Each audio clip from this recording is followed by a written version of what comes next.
खास खबरों के साथ आपके साथ मैं कमरुद्दीन खान हाजिर हूं। प्रदेश में 27 विधानसभा सीटों पर होने वाले उपचुनाव को लेकर कांग्रेस ने प्रत्याशियों की पहली सूची जारी कर दी है। इसमें पार्टी के 15 नेताओं को चुनाव मैदान में उतारने का फैसला लिया गया है। जानकारी के मुताबिक प्रदेश कांग्रेस कमेटी के प्रमुख और पूर्व सीएम कमलनाथ इन नामों की सूची AICC को भेजेंगे, जहां से औपचारिक ऐलान किया जाएगा। तो बड़ी खबर आपको बता रहे हैं, MP कांग्रेस ने 15 सीटों पर उम्मीदवार तय कर दिए हैं। 15 सीटों पर एक नाम का पैनल तैयार हो चुका है। 5 सीटों पर 2 नामों का पैनल तैयार है। 7 सीटों पर 2 से 3 नामों का पैनल तैयार हो चुका है।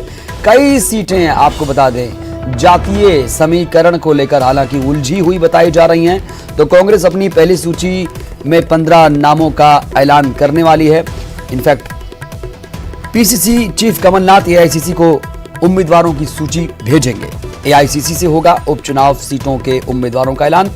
तो जातीय समीकरण को लेकर और जो संभावित उम्मीदवार हैं आपको हम दिखा रहे हैं। भांडेर से फूल सिंह बैरैया, गोहद से रामनारायण सिंह, अंबाह से सत्यप्रकाश सकवार, मेहगांव से राकेश सिंह चतुर्वेदी, मुरैना से राकेश वर्मा, ये हो सकते हैं उम्मीदवार। न्यूज़ 18 आपको ये नाम दिखा रहा है, संभावित नाम है, ये हो सकते हैं उम्मीदवार। भांडेर से फूल सिंह बैरैया, गोहद से रामनारायण सिंह, अंबाह से भानु प्रताप सिंह, आगर से विपिन वानखेड़े, बमोरी से KL अग्रवाल।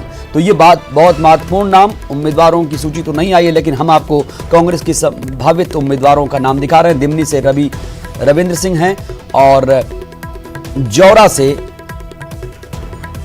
ये देखिए अब संभावित उम्मीदवारों की सूची आपको दिखा रहे हैं। करेरा से शकुंतला खटीक हैं और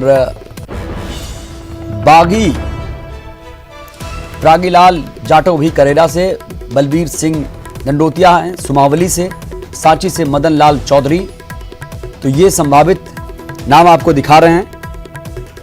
न्यूज़ 18 आपको सबसे पहले इन नामों की सूची दिखा रहा है। फूल सिंह बैरैया, भांडेर से, गोहद से रामनारायण सिंह, अंबाह से सत्यप्रकाश सकवार, मेहगांव से राकेश सिंह चतुर्वेदी, मुरैना से राकेश मावई हैं, दिमनी से रविंद्र सिंह तोमर, ग्वालियर से सुनील शर्मा, जौरा से भानु प्रताप सिंह, आगर से विपिन वानखेड़े, बमोरी से KL अग्रवाल, पोहरी से हरिवल्लभ शुक्ला। अभी विधानसभा उपचुनाव का कोई तारीख डिक्लेयर हुई नहीं है। कांग्रेस पार्टी के अध्यक्ष माननीय कमलनाथ जी ने 3 सर्वे कराए हैं। उन सर्वे के आधार पर विजयी होने वाले उम्मीदवारों की घोषणा की जाएगी। जहां तक हम लोगों को जानकारी प्रदेश कांग्रेस कमेटी को कि कुछ स्थानों पर जो नाम तय किए गए हैं उसकी अंतिम स्वीकृति अध्यक्ष महोदय भी देंगे और कांग्रेस हाईकमान भी देगा। और कुछ स्थानों पर 2 या 3 उम्मीदवारों के नाम अभी सामने आए हैं, किंतु अभी जब तक कोई officially announcement Akhil Bharatiya Congress committee की ओर से अनुमति प्राप्त ना हो, अनाउंसमेंट नहीं किया जा सकता है। यानी पहली सूची भेज दिएगा, जल्दी आ जाएगी? सूची नहीं भेजी, अभी इस संबंध में अंतिम विचार हो रहा है और विचार होने के बाद में निर्णय लिया जाएगा। तो भोपाल से खबर यह है कि उपचुनाव से पहले रूठों को मनाने की भी कोशिशें की जा रही। बीजेपी इसमें जुटी हुई है। ग्वालियर चंबल के नेताओं को मनाने की कोशिश लगातार जारी है। बीजेपी प्रदेश अध्यक्ष VD शर्मा की जयभान सिंह पवैया से मुलाकात हुई है। ग्वालियर में उनके घर जाकर उन्होंने मुलाकात की। करीब घंटे भर बंद कमरे में मुलाकात हुई है। पवैया ने कहा कि मैं नाराज नहीं हूं। उपचुनाव के लिहाज से सबसे अहम है ग्वालियर चंबल अंचल का इलाका और ग्वालियर चंबल की 16 सीटों पर उपचुनाव है, लिहाजा दोनों पार्टियों की इसी पर नजर है।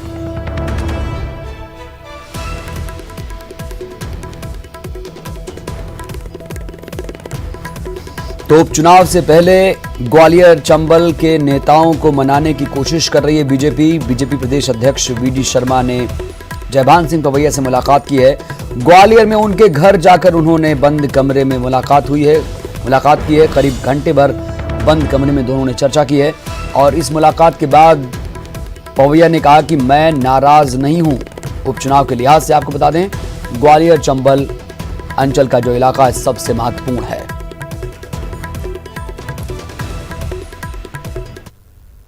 MP सरकार के मंत्री विश्वास सारंग ने केंद्रीय सूचना और प्रसारण मंत्री प्रकाश जावड़ेकर को पत्र लिखा, जिसमें हर फिल्म की शूटिंग से पहले फिल्मी कलाकारों का डोप टेस्ट कराने की मांग की गई। सारंग ने अपनी चिट्ठी में सुशांत मामले का भी जिक्र किया है।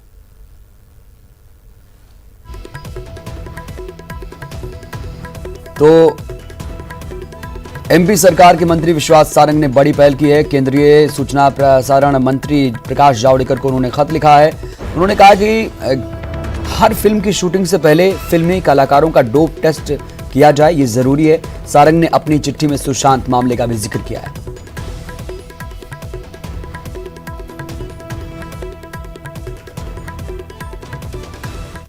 शिवराज सरकार के मंत्री विश्वास सारंग ने एक चिट्ठी लिखी है। इस चिट्ठी की अब चर्चा भी होने लगी, हम उन्हीं से जानते हैं। सर, एक चिट्ठी आपने लिखी है सुशांत केस के मामले को लेकर, क्या वो चिट्ठी है? जिस प्रकार से सुशांत सिंह राजपूत की मौत के मामले में ड्रग एंगल सामने आ रहा है, और उससे पहले भी जब हम देखते हैं बॉलीवुड की बात आती है, फिल्म की बात आती है, अभिनेता की बात आती है, अभिनेत्री की बात आती है, तो ड्रग एंगल आता है सामने।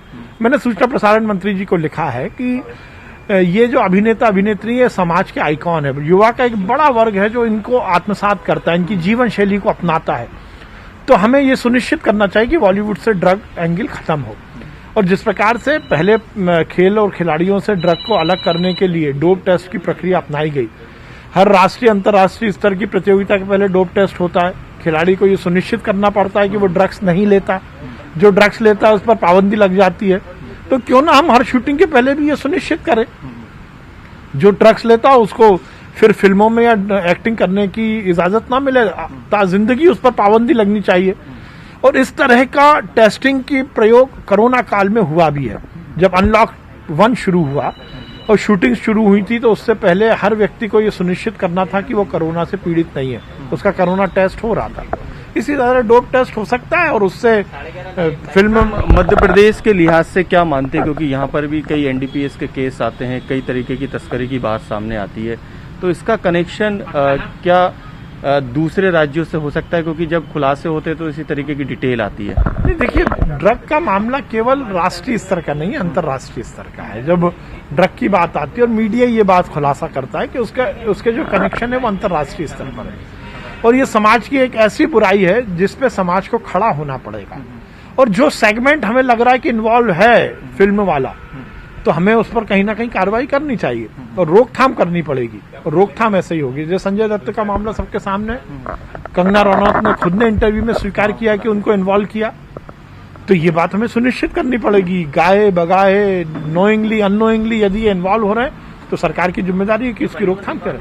सर, मध्य प्रदेश सरकार का जो अभियोजन डिपार्टमेंट है, उसने भी एक टास्क फोर्स बनाई है एनडीपीएस मामलों को लेके, वहां से भी एक अच्छी पहल निकलकर सामने आ रही, ताकि उसको उन केस को देख सके वो, क्योंकि इस ऐसे मामलों में आरोपी छूट जाते हैं। हमारी सरकार तो इस तरह की कुरीति के खिलाफ लगातार काम करती है। देश की सरकार ने भी काम किया, मोदी जी ने भी काम किया, हमने भी काम किया है।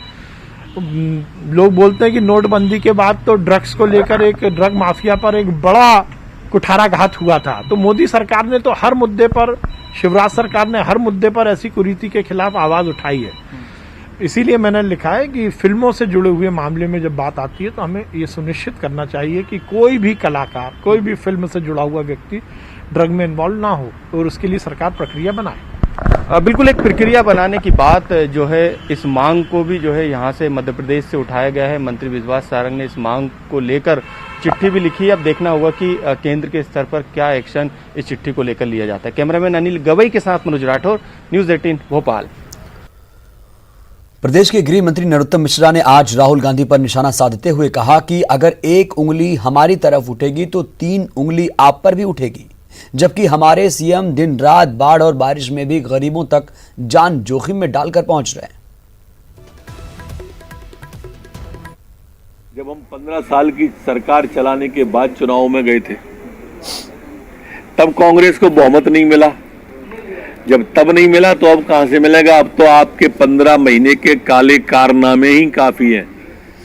जो किसान से झूठ बोला 10 दिन में 2 लाख रुपए देने का और एक किसान को नहीं दिया, जो नौजवान से झूठ बोला 4000 रुपए महीने का और एक को नहीं दिया, जो बेटियों से झूठ बोला नई स्कूटी देने का और एक को नहीं दिया, जो रोजगार देने के नाम पर छला गया, एक रोजगार नया सृजित नहीं किया, तो इनका भविष्य अंधकार में है। अब ये बोलने को बचा क्या है इन पे? ये अपनी उपलब्धि लेके तो अब जनता के बीच जा नहीं सकते, सिर्फ हमारी आलोचना करने को जाएंगे। तो इतना तो जनता समझती है ना कि और खबर भोपाल से, जहां पर बर्खास्त आईएएस दंपत्ति अरविंद टीनू जोशी की बेनामी संपत्ति कुर्क होगी। अटैचमेंट नोटिस का जोशी दंपत्ति ने संतोषजनक जवाब नहीं दिया था। आयकर विभाग ने 100 प्रॉपर्टीज अटैच की थी। 100 करोड़ की है अटैच की गई बेनामी संपत्ति, और आयकर की एजुकेटिंग अथॉरिटी विंग ने बेनामी प्रॉपर्टीज की पुष्टि की है। अरविंद टीनू जोशी की संपत्ति में फेथ ग्रुप के मालिक राघवेंद्र सिंह तोमर की पार्टनरशिप है। आईटी की कार्रवाई में फेथ क्रिकेट एकेडमी की 15 में से 10 एकड़ जमीन अटैच होगी। 10 एकड़ जमीन अरविंद जोशी के पिता HM जोशी और उनकी माता निर्मला जोशी के नाम पर निकली है।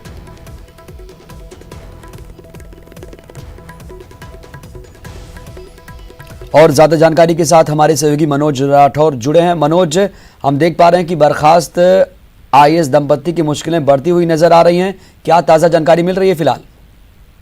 जी बिल्कुल, जिस तरीके से बर्खास्त आईएएस दंपत्ति के खिलाफ इनकम टैक्स ने कार्रवाई की थी और कई करोड़ों की बेनामी संपत्ति का खुलासा हुआ था, उसके बाद इस मामले में आयकर विभाग की जो बेनामी विंग है उसने करीब 100 प्रॉपर्टीज को जो है अटैच करने का काम किया था, जिसकी कीमत करीब 100 करोड़ रुपए आकी गई थी। इस दौरान क्योंकि हाई कोर्ट में इस मामले को लेके आईएएस दंपत्ति ने जो है याचिका लगाई थी, हालांकि उन तमाम याचिकाओं को खारिज कर दिया गया था और यही कारण था कि अटैचमेंट का नोटिस जो है आयकर विभाग की जो विंग है, एजुकेटिव अथॉरिटी जो विंग है, उसने नोटिस जारी किया था और उसका जवाब भी जोशी संपत्ति के द्वारा दिया गया था, लेकिन जो जवाब था वो संतोषजनक नहीं था।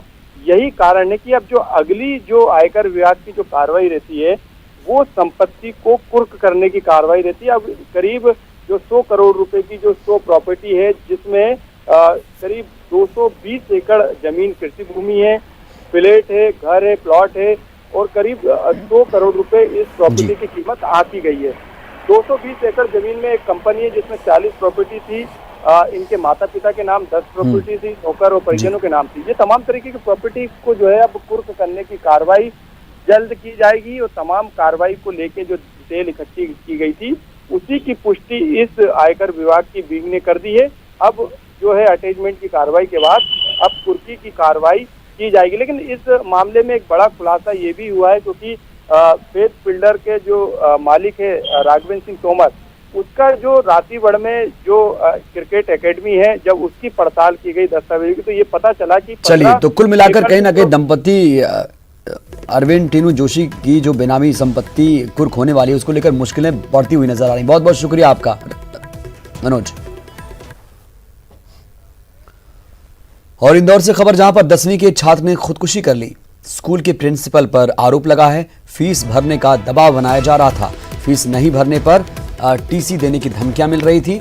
लसूड़िया थाना पुलिस पूरे मामले की जांच कर रही है। बड़ी खबर आप तक पहुंचा रहे हैं। 10वीं के छात्र ने खुदकुशी कर ली। स्कूल के प्रिंसिपल पर गंभीर आरोप लगे हैं। फीस भरने का दबाव बनाया जा रहा था। फीस नहीं भरने पर टीसी देने की उस छात्र को धमकियां दी जा रही थी। फिलहाल लसूड़िया थाना पुलिस पूरे मामले की तफ्तीश कर रही है।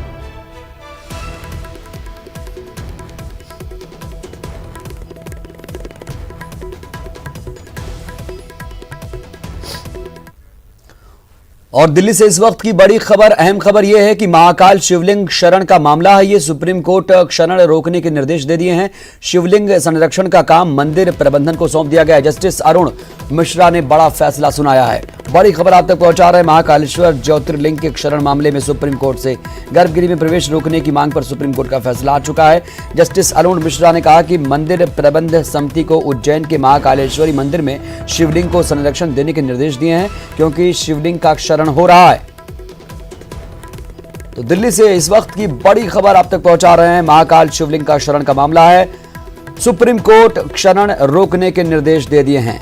ज्यादा जानकारी के साथ हमारे सहयोगी सुशील पांडे दिल्ली से जुड़ चुके हैं। सुशील, क्या कुछ अरुण मिश्रा साहब ने क्या कुछ फैसले में कहा है? और आज देखिए, सुप्रीम कोर्ट में आज इस पूरे मामले की सुनवाई करने वाले जस्टिस अरुण मिश्रा रिटायर हो रहे थे और इसीलिए वो इस पूरे मामले की सुनवाई भी कर रहे थे। लिहाजा सुप्रीम कोर्ट ने इस पूरे मामले में एक अहम निर्देश जारी किया है। सुप्रीम कोर्ट ने इस मामले में जो महाकालेश्वर मंदिर का जो शिवलिंग है उसके संरक्षण के लिए कई गाइडलाइंस हैं जो जारी किए हैं।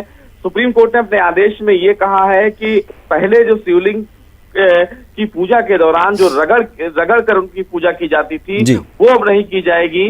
किसी भी शिव भक्त को फिलहाल शिवलिंग को रगड़ने की अनुमति नहीं है। दही, घी और शहद से जो उनका अभिषेक करवाया जाता था, उस अभिषेक को भी फिलहाल सुप्रीम कोर्ट ने बंद करने का आदेश दिया है। सुप्रीम कोर्ट ने कहा है केवल शुद्ध दूध ही शिवलिंग पर डाला जाना चाहिए। और सुप्रीम कोर्ट ने यह भी कहा है कि यदि कोई पुजारी या पुरोहित के द्वारा सुप्रीम कोर्ट के बनाए गए नियमों का उल्लंघन किया जाता है तो मंदिर समिति उसके खिलाफ कार्रवाई करेगी। मंदिर समिति अपने संसाधनों और शुद्ध पानी तो बिल्कुल सुशील, अब जो मंदिर प्रबंधन समिति है उसकी जिम्मेदारी इस फैसले के बाद और ज्यादा बढ़ जाती है, क्योंकि जो रखरखाव की जिम्मेदारी है इन्हीं के भरोसे है और मंदिर में शिवलिंग को संरक्षित कैसे करना है ये अब मंदिर प्रबंधन समिति पर रहेगा। बहुत बहुत शुक्रिया आपका।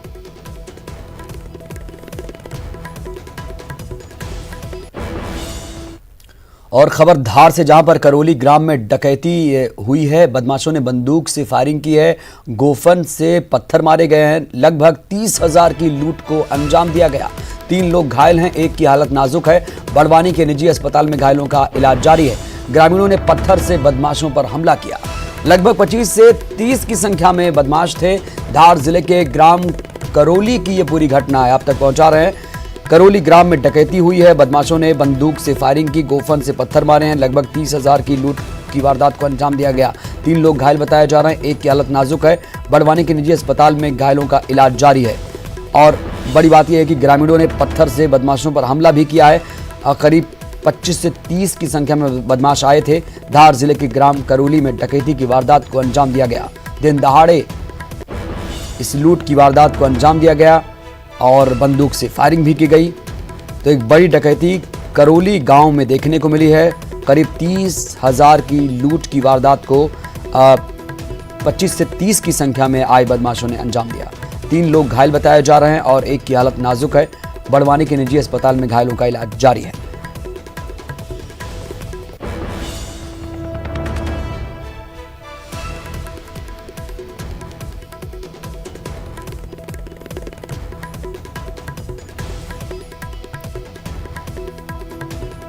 तो लूट की बड़ी घटना को डकैतों ने यहां अंजाम दिया है। 3 घायल हैं, एक की हालत नाजुक है।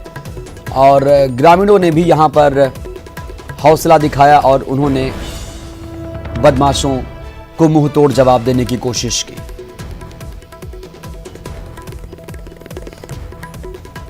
और खबर सिवनी से, जहां हादसे का एक सीसीटीवी फुटेज सामने आया है। मजदूरों को लेकर जो गाड़ी जा रही थी, दूसरी गाड़ी से जो टकराई थी, हादसे में 3 मजदूरों की मौत हुई थी। तो आपको बता दें, इसका सीसीटीवी फुटेज सामने आ चुका है। बिहार से महाराष्ट्र जा रहे थे ये मजदूर। बंडोल के अलेनिया टोल प्लाजा की ये पूरी घटना है। अब आपको तस्वीरें दिखा रहे हैं सिलसिलेवार तरीके से। आप तस्वीरों को देखिए कि किस तरीके से ये दर्दनाक हादसा यहाँ पर सामने आया था। आप देख पा रहे हैं, उसका सीसीटीवी फुटेज भी सामने आ चुका है। 1 सितंबर की तारीख की ये सीसीटीवी फुटेज आप देख पा रहे हैं कि किस तरीके से यहाँ पर हादसा हुआ था। मजदूरों को लेकर एक गाड़ी जा रही थी जो दूसरी गाड़ी से किस तरीके से टकराई थी और इस भीषण हादसे में 3 मजदूरों की मौत हुई है। बिहार से महाराष्ट्र जा रहे थे मजदूर और मध्य प्रदेश में ये बड़ा हादसा, दर्दनाक हादसा देखने को मिला है। ज्यादा जानकारी के साथ हमारे सहयोगी अजहर खान जुड़े हैं सिवनी से। अजहर, हम देख पा रहे हैं सीसीटीवी फुटेज भी सामने आ चुका है, और क्या ताजा जानकारी आपके पास है?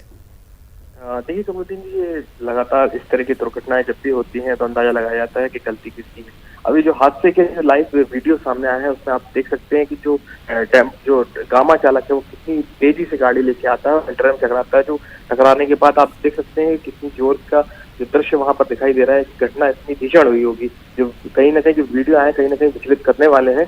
तमाम तरह की जब भी कोई मजदूरों से भरे वाहन जब जाते हैं तो निश्चित तौर पर जब भी दुर्घटनाएं होती हैं तो कहीं ना कहीं ये एक रफ्तार जो हमेशा देखी जाती है वही हादसे के पीछे अब तक समझ में आ रही है। फिलहाल जो घायल जो अन्य 12 घायल हैं उनके जिला अस्पताल में भर्ती है और जो मृतक है। अजहर, पुलिस की तरफ से इस पूरे मामले में कोई कार्रवाई देखने को मिली है? जी बिल्कुल, इस पूरे मामले में एक पुलिस द्वारा जो कंटेनर चालक है उसके विरुद्ध भी कार्रवाई की गई है और लगातार जो इसमें जो वाहन गाड़ी चला रहा था उसके विरुद्ध भी इसमें मामला दर्ज किया गया है। और जो अन्य घायल है, फिलहाल घायलों के परिजनों और मृतक के परिजनों को फिलहाल सूचना दी गई क्योंकि बिहार के रहने वाले हैं। जब तक वो नहीं आएंगे उनके अग्रिम जो अंतिम संस्कार की कार्रवाई होती है वो फिलहाल अभी नहीं की गई है। जो घायल है फिलहाल विभिन्न अस्पताल में भर्ती है। पुलिस जो अग्रिम भी जांच है वो सारी जांच के बाद और भी जो कार्रवाई होगी वो भी आगे करने की बात कह रही है। चलिए, बहुत बहुत शुक्रिया अजहर आपका तमाम अपडेट देने के लिए।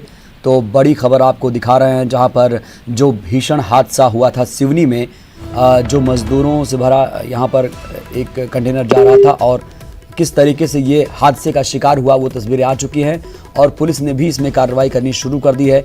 आपको बता दें, इसमें बिहार और झारखंड के मजदूर सवार थे जो महाराष्ट्र जा रहे थे, तभी ये गाड़ी जो थी वो हादसे का शिकार हो गई।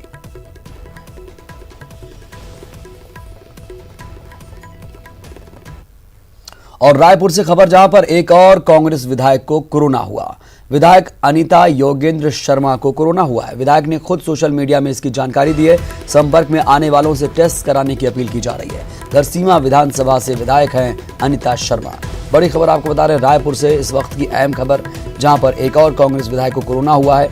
विधायक अनीता योगेंद्र शर्मा को कोरोना हुआ है और विधायक ने खुद सोशल मीडिया में इस बात की जानकारी दी और ये भी लोगों से अपील की है कि जो जो लोग भी उनके कांटेक्ट में आए हैं, रिसेंटली जो कांटेक्ट में आए हैं, वो अपनी जांच जरूर कराएं।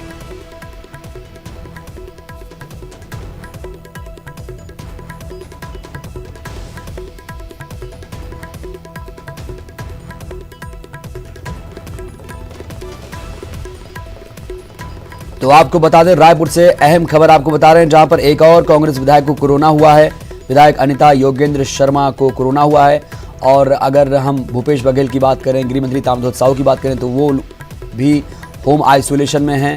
रविंद्र चौबे होम आइसोलेशन में हैं। इस तरह से जो कोरोना की रफ्तार है वो बढ़ती जा रही है और अब विधायक भी इसकी जद में आ रहे हैं और इस तरह से छत्तीसगढ़ में भी अब कोरोना ने रफ्तार पकड़ ली है। 31,000 के पार पूरा आंकड़ा पहुंच चुका है। धरसींवा विधानसभा से विधायक अनीता शर्मा। बड़ी खबर आपको बता रहे हैं रायपुर से, जहां पर एक और कांग्रेस विधायक को कोरोना हुआ है। विधायक अनीता योगेंद्र शर्मा ने इस बात की जानकारी खुद सोशल मीडिया में दी है और कहा है कि जो जो लोग उनके संपर्क में आए हैं वो लोग भी टेस्ट करा लें। धरसींवा विधानसभा से विधायक अनीता शर्मा। तो कोरोना की रफ्तार छत्तीसगढ़ में बढ़ रही है। ज्यादा जानकारी के साथ हमारे सहयोगी अवधेश जुड़े हैं। अवधेश, एक और कांग्रेस विधायक को कोरोना हुआ है। विधायक अनीता योगेंद्र शर्मा को कोरोना हुआ है। बिल्कुल, देखिए, अनीता योगेंद्र शर्मा ने अपने सोशल मीडिया पे इस बात की जानकारी साझा की है कि कुछ तबियत खराब होने के बाद उन्होंने कोरोना की जांच कराई, जिसकी रिपोर्ट आज पॉजिटिव आई है। उन्होंने सीधे तौर पे कहा है कि बीते दिनों उनके संपर्क में जो भी लोग आए थे उन सभी से उन्होंने टेस्ट कराने की अपील की है और साथ ही साथ कहा है कि आप सभी के आशीर्वाद से जल्द लौटूंगे। लेकिन सबसे बड़ी बात यह है कमरुद्दीन की जिस तेजी से छत्तीसगढ़ में कोरोना का संक्रमण बढ़ता जा रहा है, लगातार विधायक इसकी जद में आते जा रहे हैं, ये बताने के लिए काफी है कि आने वाले समय में स्थितियां बिगड़ेगी।